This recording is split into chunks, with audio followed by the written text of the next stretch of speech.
Hey, what's up everybody? Welcome to another episode of B is for Build. So if you guys remember a while back, we were going on a trip in my 30-year-old yacht, and well, we had an engine that had an engine failure, and then it broke a little bit more.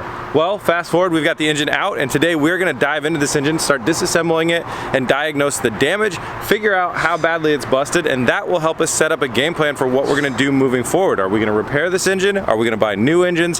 What's gonna go on? So, in today's episode, we're diving into a Cummins 903. Stay tuned.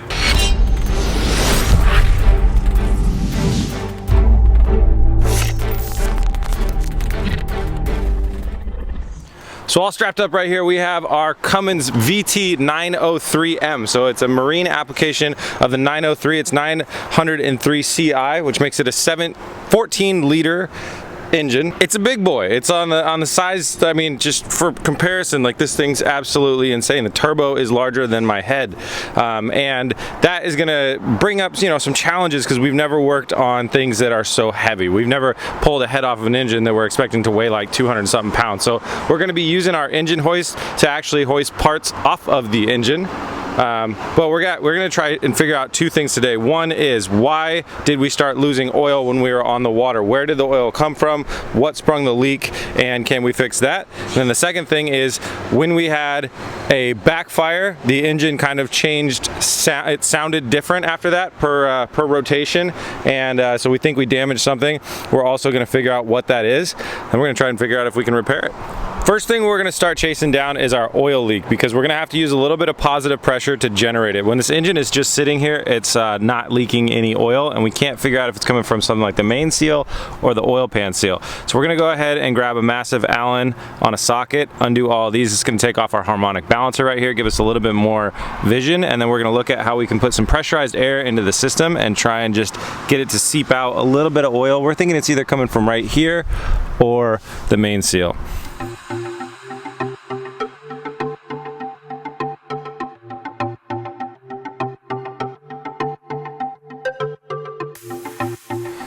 We didn't get the balancer off because we don't have the right size Allen socket. That's a problem that we're going to run into on an engine this size. Is there's definitely a lot of different things that are much bigger than we're used to working with, so they're not going to be in our tool set. But we did decide, you know, we could see around here well enough. So what we did was, if you remember a couple episodes ago, we had looked under this valve cover, so we went ahead and tightened that back down, tightened all this air system down now, and now we're going to put some positive air pressure through these hoses right here. We're going to not go so high of air pressure that we blow out a good gasket or a good seal, but we're going to add just a little bit so we can start to see where it's draining from, and it really, really looks like it's something around here.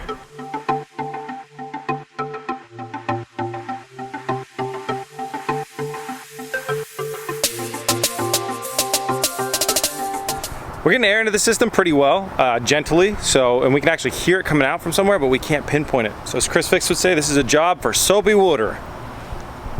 Water. Water. Oscar, apply the soapy water.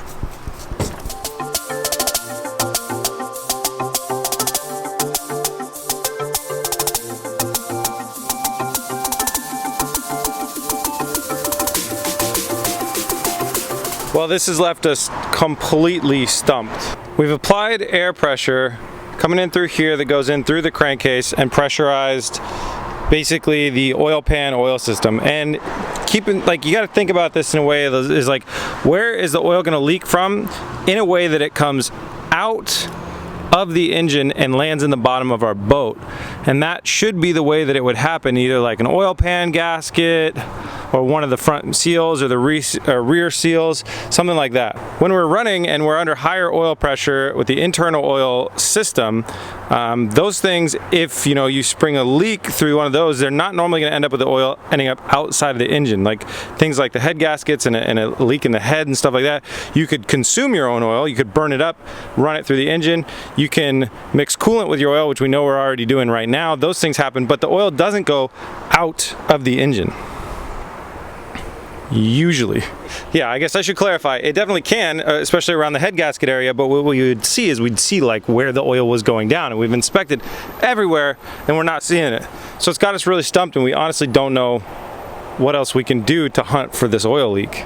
So first thing today, we're already in like kind of a weird spot that I honestly didn't really expect to be in. I thought we'd be able to isolate this oil leak pretty quickly. Now, one of the reasons we're really trying to find out where the oil is leaking from and get that exact seal and be able to replace that seal is because I've looked online about ordering like entire kits for this engine and just try and rebuild all the seals, which was my original thought, my game plan. It's what we should do.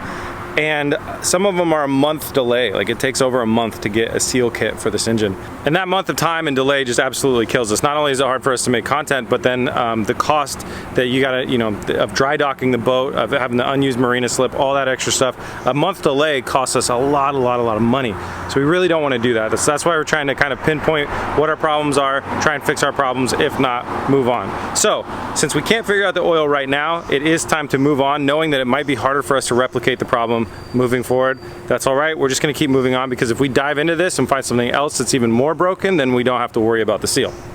So this is the side that had the big bang and screwed up the oil cap and stuff. It's most likely the one that has the damaged head gasket. I'm going to start working on tearing down this side. I'm going to let Oscar start working on tearing down that side. We're going to kind of teamwork this thing. Hopefully we won't have to take this whole unit off.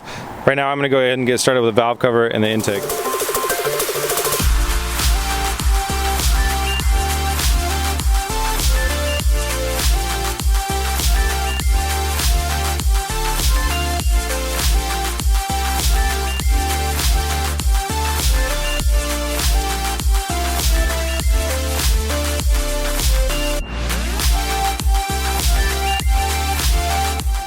Oscar and I got a few things off. You can see the valve covers off, the intake plenum top side of it off. My intake manifold I can't get off. Oscar has his intake manifold off.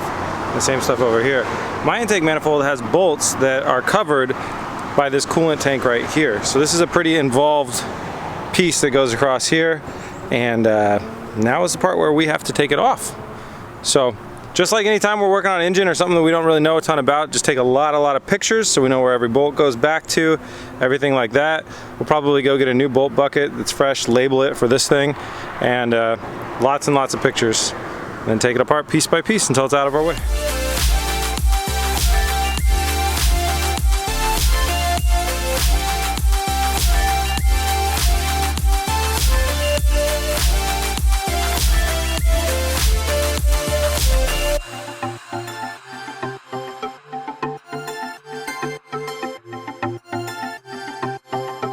So we just found something that's super crazy. So earlier today when we were working with the air pressure, I saw two pieces of rubber sitting in the very bottom of this, and I just thought, oh weird, like Oscar must have disintegrated a hose. They're actually right here. These pieces were sitting in the bottom of this, and I just thought, oh that's not good. We shouldn't have killed whatever we killed, and I didn't think twice about it. And now we've taken this apart, this whole thing that was right here, and you can see there are chunks of rubber trying to go out from the coolant thing right here.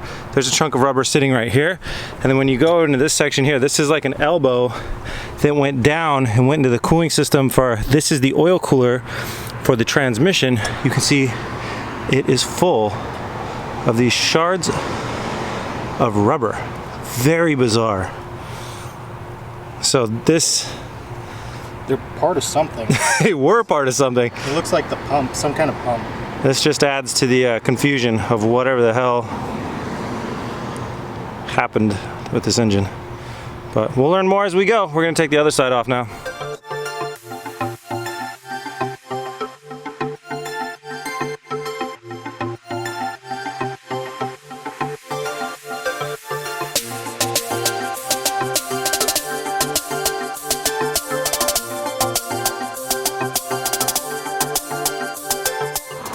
We got this big thing off that we were calling a reservoir. It's also a heat exchanger. So the ocean water went through it, and as well as the engine water too. It had the engine's thermostat on it, a bunch of other stuff. So that was the heat exchanger. Now, once we get down into here, when I'm looking in here, there's just more and more rubber chunks coming out that look like they're fins off of this water pump. But this looks pretty intact. So I'm thinking one of two things is either we don't know where that rubber's coming from, it's a totally different spot, or the other option would be that maybe the previous one of these kind of destroyed itself, and rather than cleaning the whole system out, the previous owner or something, the person that had maintenance done on the engine, just came in here and slapped a new one in there. I don't think that's very likely, but anyways, I think we're going to try and fish this thing out right now and see how many of these fins are toast on it. They really do look like they're the same shape and makeup as all of those fin particles, so let's see if we can get this out.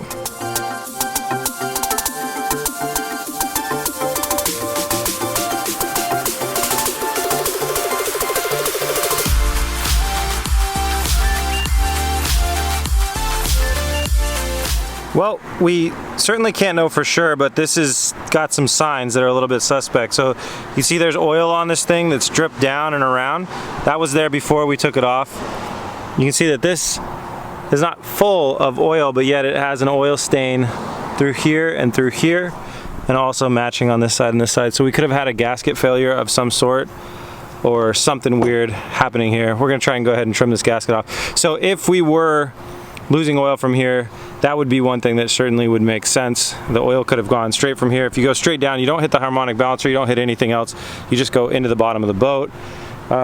So although we can't say for sure, I would say there's definitely a decent likelihood that this was our oil leak location due to a failed water pump, fresh water pump. Well, I got all the little rubber pieces together in one piece. They definitely look like they were all used to be these little fins. They're like the exact same shape. Yeah, Oscar and I pretty much agree that what we think happened is the previous owner, one of these shredded, they didn't do their maintenance in time, and you can access this just from jumping down there in the engine compartment, so they probably just did that, took the faceplate off, pulled the old one out, or what was left of it, pulled it out, threw a new one in there, threw the faceplate in there, didn't bother taking anything apart to clean all this stuff out. That's what we're thinking that was. Whether or not that led to the oil leak in here, if this is a real oil leak or anything else like that, if it's significant enough to cause our problem, we don't know. But we're gonna keep moving on. Next is the exhaust manifolds. They are right here, so I'm gonna be undoing a couple bolts right here, the bolts right here that lead it into this, and then there's just a bunch of bolts on the bottom. Undo all those, it should come right off.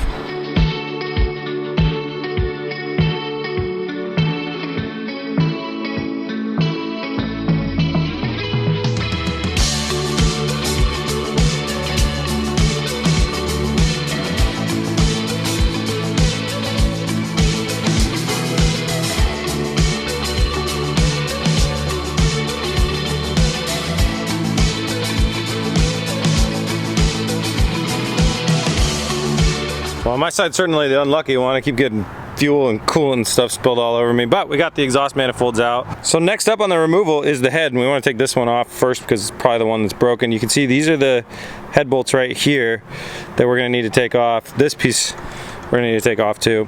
And the head is going to be, so the head, if you look on the side, you can see it a little bit better. It's not very tall.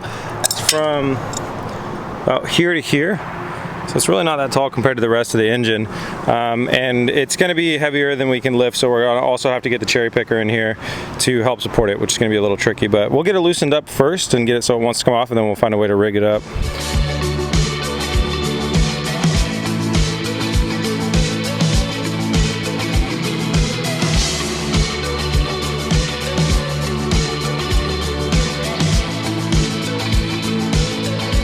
We're a couple steps closer, so this looks like it actually is a steam line, but these lines that I thought were steam lines, because that's what they look like on our LS applications, they're actually the fuel lines. This is the fuel pump right here.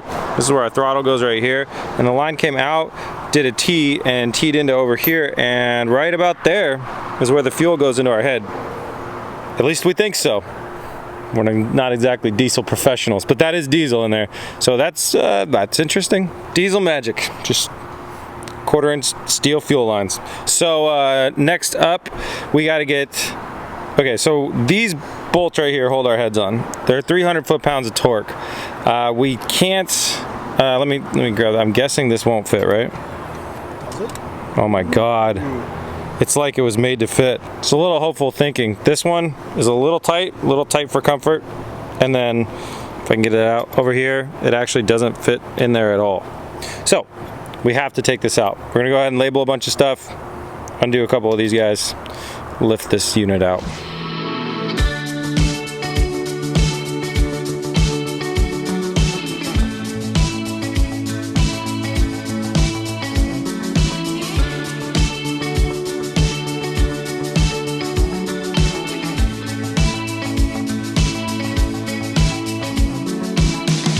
It's a new day, the light is shining, I'm ready to get this head off. So the rocker assembly is gone. It's time to start unbolting our head. We got a little like steam line here, and then we're gonna unbolt the head and use our engine hoist to pull this thing off.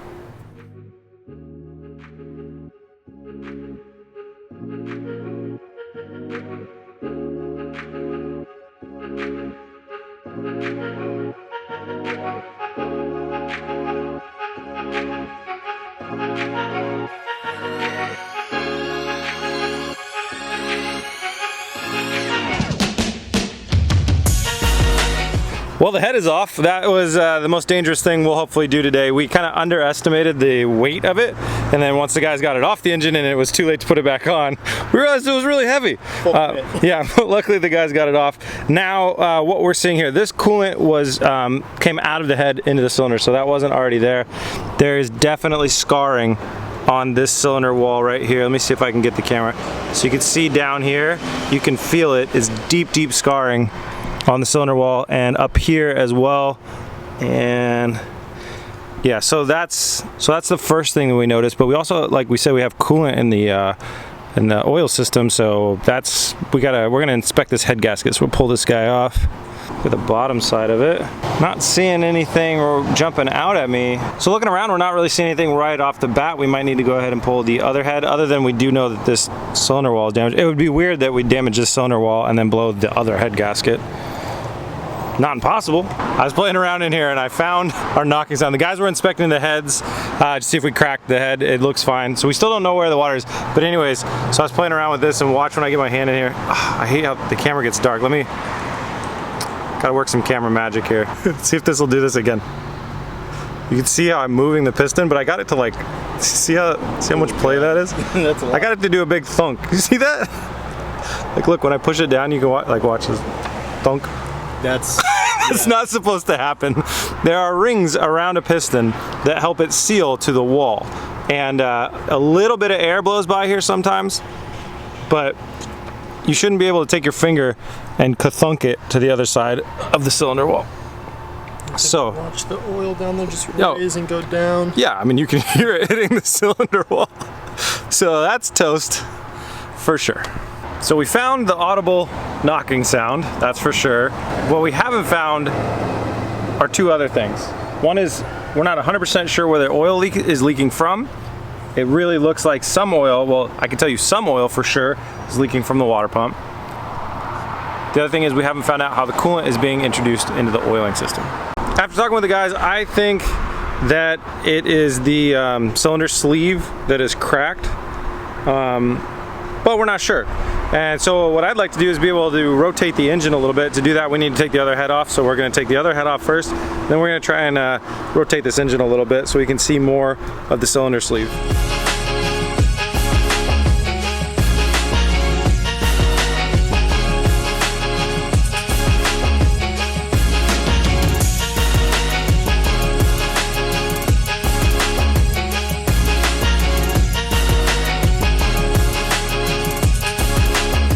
Got the head off on this side. We haven't inspected the head, but everything looks pretty usual. The head gasket is fine. Overall though, everything looks pretty much what you'd expect. So now that the head isn't on there though, we're not going to be doing any like compression, so it should be easier to turn. So Oscar's rigging up something. You can see we're going to go ahead and put like a pry bar or a bar between this and then try and spin this to rotate the engine and get a little bit more visual on this cylinder right here. So far none of these cylinders look scored at all. They feel fine.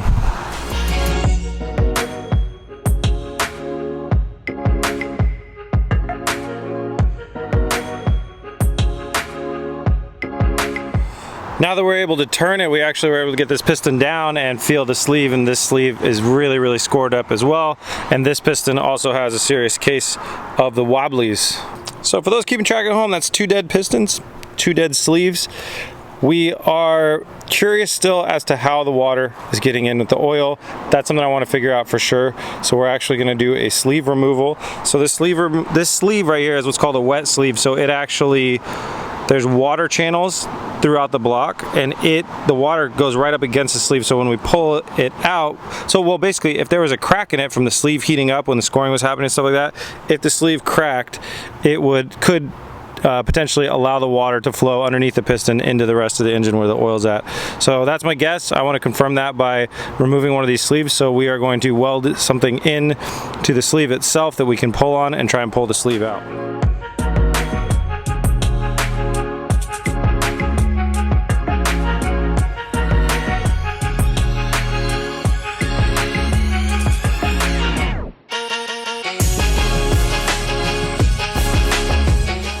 That was pretty cool. Oscar welded this piece of metal right into here, and then we just pushed the piston up against it to get our sleeve out. So we're gonna let it cool a little bit, and then we can grab it by here and try and remove it the rest of the way from the engine and inspect the damage. This thing was already toast anyways from all the scoring. It needed to be replaced no matter what. So same with the piston. Yeah, same with the piston. So we didn't hurt anything extra by doing this.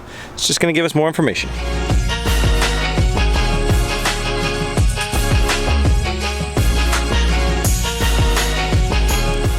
And here we have it, a piston sleeve. So you can see the amount of scorching is just, this thing is totaled. There's pieces of piston kind of stuck to the wall in here and everything. So that's really bad. Piston's totally torched.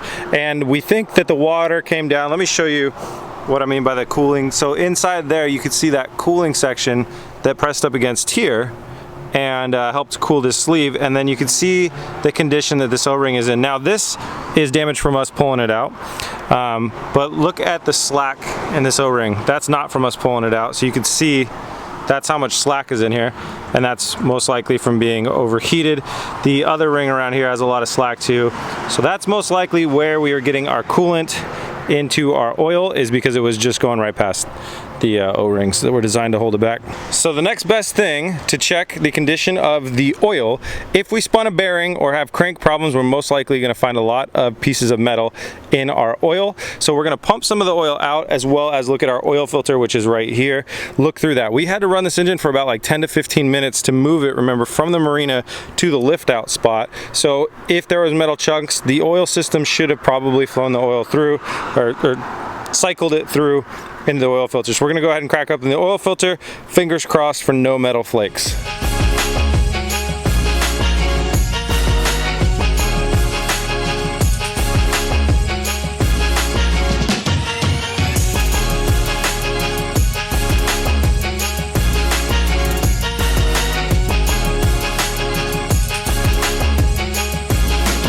Oh man, bad news. So what we did is, this is the paper from the inside of the oil filter. So we took the oil filter, we ripped some of the paper section off. On the back side of it, it's like completely clean. You're not gonna see anything. But on the filtered side, we got everything. This might be a little hard to see, but I mean, we got everything from copper bearing looking material right here. Well, it's probably not copper. What is it? Brass, bronze, something. Looks goldish. Got some red stuff, some black stuff. The biggest problem what we're seeing is the copper looking pieces, because that's what bearings look like when the bearings have been eaten. Like you can see, you kind of see right there, like there's a huge piece. Along with probably the black stuff is either the bottom side of the bearings, or obviously gaskets. It could have been gaskets, or it could have been the piston or the sleeve. So it could be any of those different things. But I mean, there's a lot of stuff, like a lot of stuff trapped in this filter.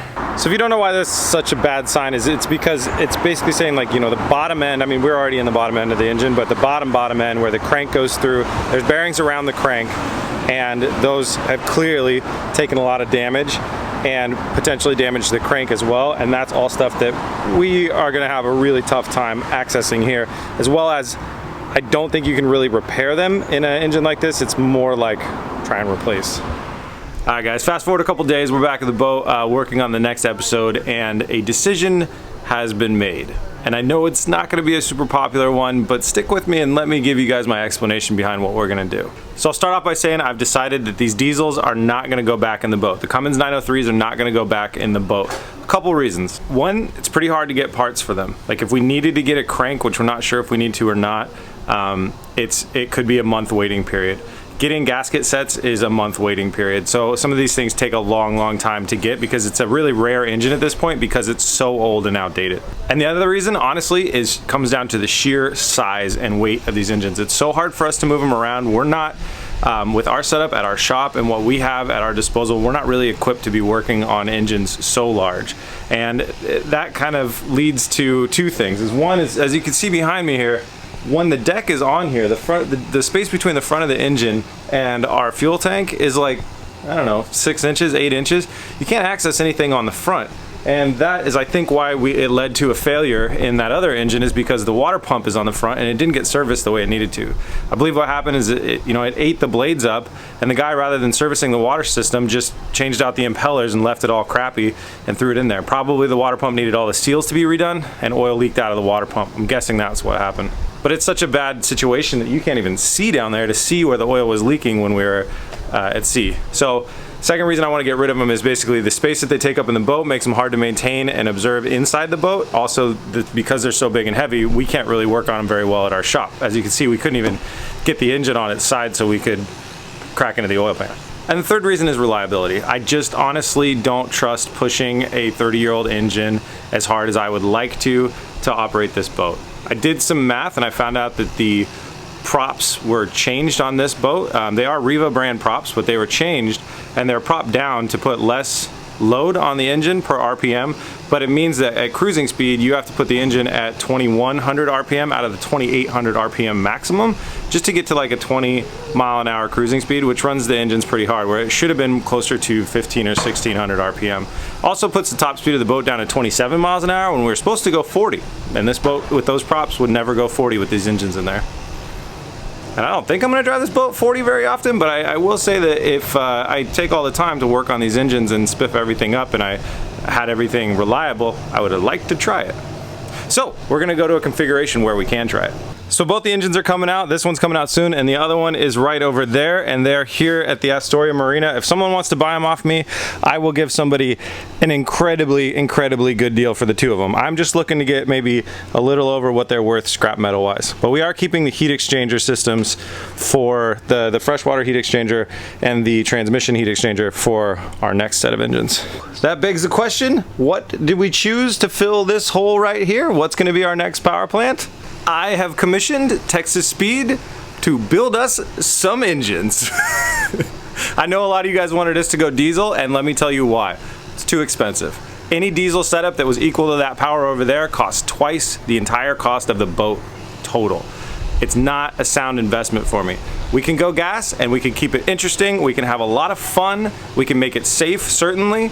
And we can really see what gas engine technology at the peak of technology, where it's at right now, can do on this boat, which actually makes me really excited. It's kind of the B is for build way, right? We take something that maybe wasn't supposed to be, say, in a Lamborghini, and then we put it in a Lamborghini, you know? So we LS swapped a Lamborghini, now we're gonna LS swap the Italian yacht. So with marine engines, you need a lot of torque. You can create torque in a couple different ways. You can either gear down and use a higher RPM, that creates more torque, which is something we're gonna do. You can propeller down as well, so the propeller pushes less water per rotation, creates less load on the engine, which somebody already did for us on this boat, so that was handy. And then the other way is you just build an engine that makes a lot of torque. So Chevy right now sells a few different varieties of the LS, or just their V8 platform. Let's talk about that in general. They sell a big block, it's a 545, but that's meant to be run carbureted. We don't do carbureted, we don't want to do carbureted because it is a lot more of a fire hazard, and that's why a lot of gas boats go bang, is because of the carbureted fuel system. Obviously there's a lot more fuel mixing in with the air in your engine compartment. In a fuel injected system there should be zero.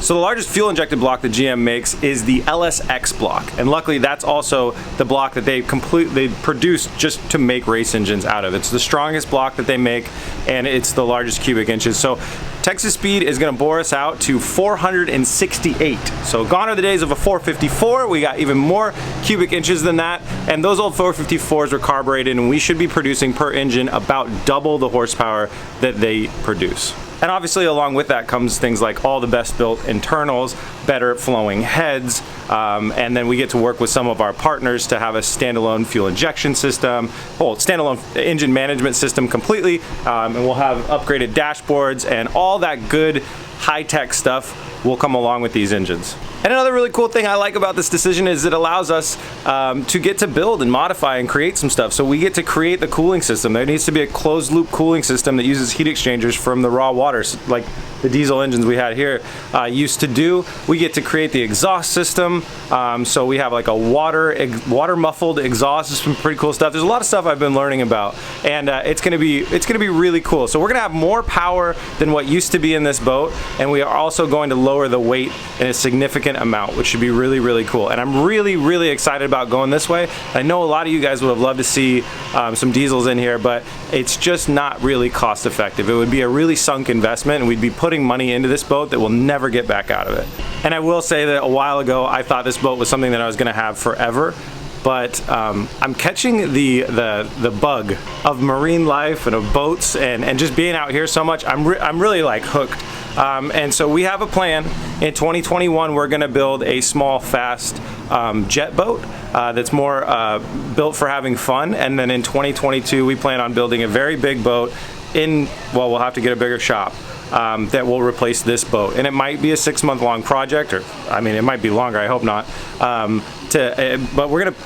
the goal is to replace this boat with another boat that I've designed and we build completely from scratch. Everything goes well, and our next few years go well, hopefully we can do that in 2022, and that would eventually replace this boat. So I don't want it to be a day where when I sell this boat I lose 20 or 30,000 bucks because I spent too much on engines. And don't worry, I know everybody's going to talk about boats blowing up. We are going to upgrade the engine room blower system so it's so much better, and then we are going to build it into the ECU so it basically shouldn't let us make a mistake. The engines won't fire unless the blowers are running and have been running for a certain amount of time, and then once we're underway and the boat is on and we're on the water, we're just going to leave the blowers running the entire time.